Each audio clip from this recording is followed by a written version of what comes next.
Okay, good morning, you beautiful New Zealanders. Today we're just going to have a quick look at this headline: the Court of Appeal rules in favour of the Waitangi Tribunal. This was in One News, and you would have heard about this. So let me just go to the top again. The Court of Appeal rules in favour of Waitangi Tribunal summons. So if we read on down here, the Court of Appeal has ruled in favour of the Waitangi Tribunal following its unprecedented decision to summons a government minister to appear in an inquiry.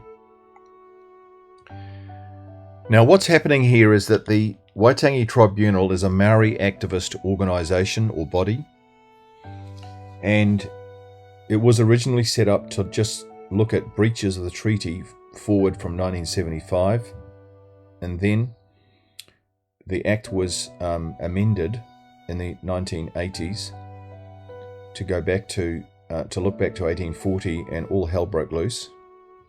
And now, because of the principles of the treaty, the so-called principles of the treaty, and there are no principles in the treaty, in the original treaty of the 6th of February 1840, they're a modern invention. Because of the introduction of the so-called principles of the treaty, the tribunal is being allowed to get away with whatever they want. In other words, they're getting away with being able to push the government around. Because as we know in New Zealand, as everybody knows, or they should know, Parliament is supreme. Parliament is the top of the tree. Nobody can push the government around. Nobody should be able to, because it is supreme.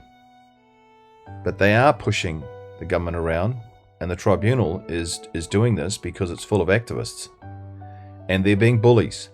So the key part of this article is that we have to find out why the tribunal has been judged by the Court of Appeal to be right. And they say the tribunal is fulfilling a statutory duty, and S66 of the Treaty of Waitangi Act identifies when its jurisdiction is limited by the proceedings of Parliament. In other words, what that's saying is S66 of the Treaty of Waitangi Act says to the tribunal when it can't push Parliament around. But S66, if you look at it, and we're going to go and have a look at it in a minute, it actually has an out. It has a loophole, and I'll show you where that is. So let's go to the Treaty of Waitangi Act, and we go to Section 6, which is where they're quoting the Court of Appeal, Section 6, up here at the very top. And if we click on here, it says the jurisdiction of tribunal to consider claims.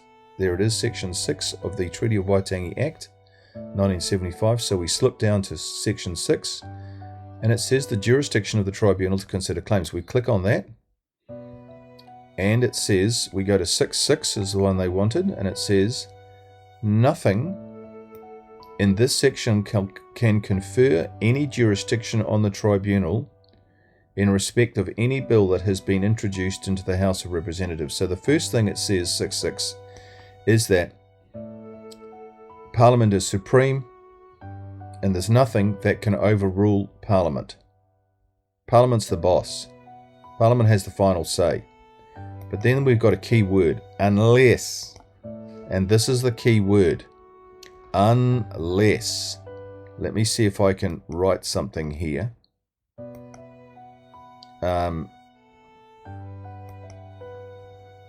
Unless. There it is. Unless the bill has been referred to the tribunal pursuant of Section A. Okay, so here's a loophole, and to find out what the loophole is, we have to go to Section A. Section 8. So we click on Section 8 on the Act. So we click on Section 8, and look what happens. You go to Section 8.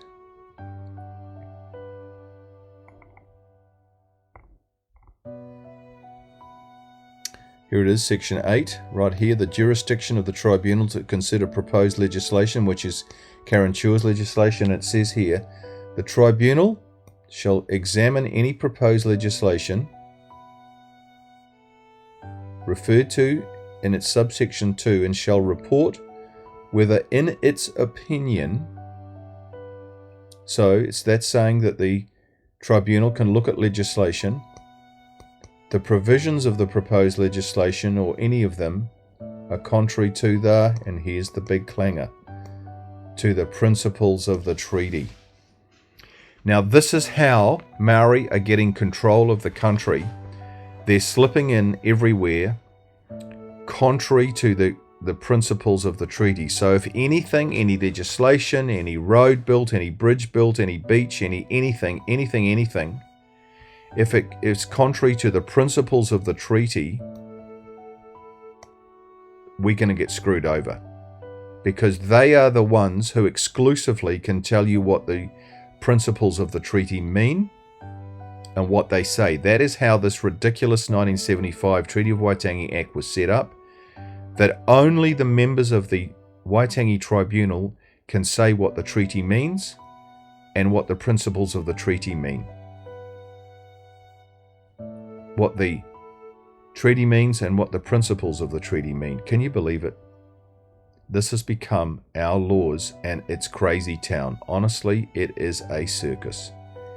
And Maori have got in. They want to do this with tikanga. And if we bring in tikanga as law, Maori will be able to make up what tikanga means as they go along and screw everybody over as they go. That is how it's going to work.